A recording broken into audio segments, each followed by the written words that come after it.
Good morning mga kanukis. Once again, this is your Albolario, Josemo TV. Yan mga kanukis, yung nakikita nyo, yan yung maintenance page natin. Mix up with Integra 3, 7 kinds at saka crackcorn. So ito yung mainam mga kanukis, ito yung maintenance. Kailangan talaga number page yung ipapakain natin.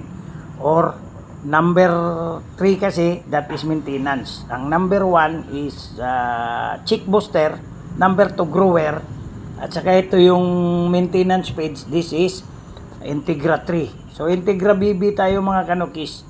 So mainam kasi pag 4 months up yung manok natin, kailangan maintenance page lang yung mga stag or yung brode natin para hindi nagkakaroon ng over sa protina. Kasi ang over sa protina mga kanukis,